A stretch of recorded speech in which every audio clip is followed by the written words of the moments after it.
For decades, we've debated who the scariest Scooby-Doo villain is. When you think of the baddest of the bad, you probably think of these guys, the glowing skeleton, the rattling ghost, monsters that go bump in the night. But what if we've been asking the wrong questions all along? The truly most evil villain isn't just some guy in a mask trying to scare people away from the old amusement park. They're not after treasure or a secret formula. No, the most evil villain in the classic Scooby-Doo universe committed a crime far more sinister than simple scares. It's a character you might not even remember, whose crimes go far beyond greed and into the realm of pure psychological terror. In this video, we're going to rank the villains who were truly diabolical, defining evil, not by how scary the costume is, but by the darkness of their deeds. By the end, you'll see that the most evil Scooby-Doo villain is definitely not who you think.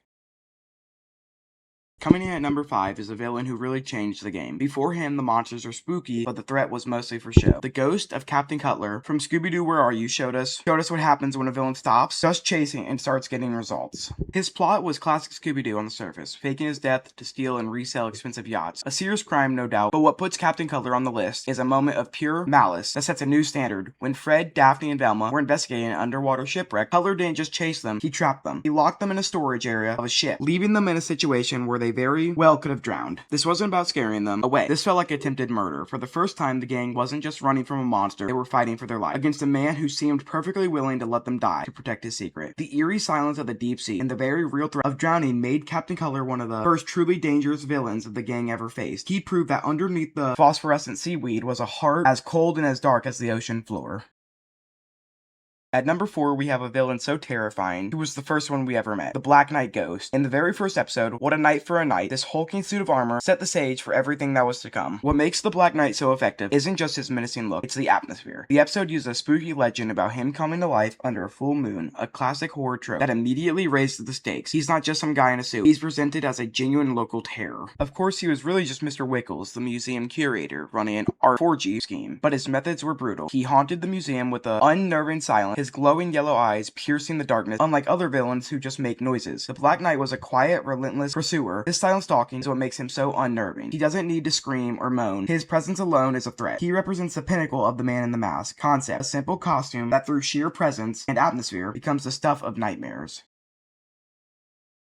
Our number 3 spot goes to a villain who is arguably one of the most famous of them all, the Creeper from the episode Jeepers, It's the Creeper. This bizarre green-faced hunchback is the definition of iconic, but his evil goes way beyond his memorable design. The Creeper feels genuinely unhinged, while other villains have a clear, often repetitive pattern. The Creeper is aggressive and unpredictable. He doesn't just appear and disappear. He physically assaults a bank guard, runs the mystery machine off the road, and shows a level of aggression that feels far more personal. The episode has a surprising amount of action, and most of it comes directly from him. His plan was to rob the bank where he was the president, which is a pretty standard motive, but his persona is what lands him here. The way he growls creeper or paper, his frantic movements, and his unsettling laugh creates a villain who seems truly unstable. He doesn't just feel like he's playing a role, he seems to relish the fear he causes. He's the kind of monster that makes you check the backseat of your car. This blend of grotesque appearance and erratic personality makes the Creeper one of the most memorable and evil figures in the show's history.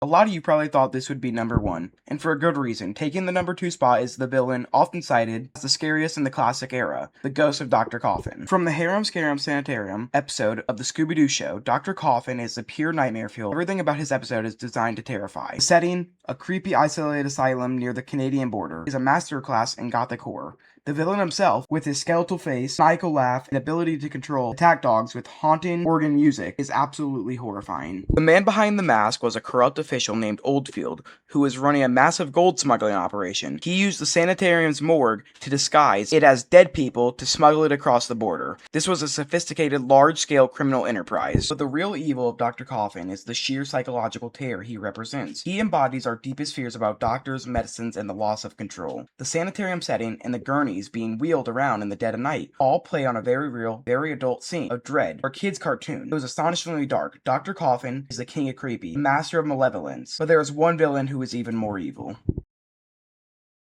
And now for the number 1 most evil villain in classic Scooby-Doo. It's not the scariest looking one, it's not the one with the biggest treasure. The most evil villain is the one whose crime was the most personal, most violating, and the most psychologically cruel. The most evil villain is the Ghost Clown. From Bedlam in the Big Top, the Ghost Clown was really a disgruntled circus performer named Harry the Hypnotist. Out for revenge, his method of revenge is what makes him so uniquely evil. He didn't just try to scare people away, he used his skills as a hypnotist to take control of their minds. Think about what that really means. All the other villains on this list were trying to manipulate the world around them, them. They wanted to steal things or cover up crimes. The ghost clown wanted to steal something much more valuable: free will. He hypnotized Daphne, forcing her to ride a unicycle on a high wire completely against her will. He hypnotized Scooby into walking a tightrope and snapped him out of the trance midway, fully expecting him to fall. He hypnotized Shaggy and put him in a lion's cage, planning to break the trance, just in time to watch him get mauled. This isn't just an attempted murder, it's a terrifying form of violence. He turned the gang's own bodies and minds against them, forcing them to become instruments of their own destruction. This is a level of evil that is so far beyond anything else in the original series. It's not about greed, it's about a sadistic need for control. While other monsters haunted houses, the ghost clown haunted minds. He didn't just want to hurt the gang, he wanted to mentally torture them first, for turning the gang's own mind into a weapon against them. The ghost clown stands alone as the most evil villain Scooby-Doo and the gang have ever faced. So there you have it. While spooky skeletons and armored knights are scary, true evil isn't about the costume, it's about the crime. From Captain Cutler's deadly traps to the ghost clown's mind-bending cruelty, the real monsters were the ones who showed the darkest parts of human nature. But hey, that's just my analysis. Who do you think is the most evil Scooby-Doo villain? Was it someone on the list, or is it another ghoul you think deserved the top spot? Let me know your picks in the comments below. I read every one. And if you enjoyed this deep dive into the dark side of Mystery Inc., be sure to hit that like and subscribe button for more.